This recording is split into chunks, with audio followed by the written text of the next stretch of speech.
Stocks fell for the second straight session on Tuesday, with the Dow ending about 1% lower, while the S&P 500 and Nasdaq each declined a bit less than 1%. Comments from U.S. President Donald Trump and Treasury Secretary Scott Bessent provided little clarity to the timeline for any trade deals. Trump said he and top administration officials will review potential agreements over the next 2 weeks to decide which ones to accept. His comments ran somewhat counter to earlier statements from Bessent, who said the administration could announce some trade deals as early as this week. Stocks have been volatile since Trump announced his first round of tariffs on April 2nd, and the uncertainty around U.S. trade policy has soured consumer sentiment data, and many companies have withdrawn their profit outlooks. Mike Muscio, president of FBB Capital Partners, says it could also lead to a recession. It wouldn't shock us I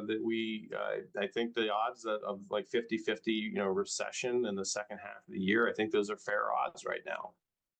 Things that could change that or make that outlook look, improved or less likely would be starting to see some actual deals come through with our trading partners that maybe we can see like an actual roadmap as to how this came together. And yes, this is good for India and it's good for the U.S. And maybe this is something that we can apply to these, other trading partners. Stocks on the move Tuesday included drug makers such as Eli Lilly, which dropped more than 5.5% after Trump signaled he would make an announcement next week on the cost of medicines. And data analytics firm Palantir plunged 12% as investors were unimpressed by the company's modest revenue beat and profit that was in line with analysts' estimates. Also on Tuesday, the Federal Reserve began its 2-day policy meeting, with the central bank expected to hold interest rates steady on Wednesday.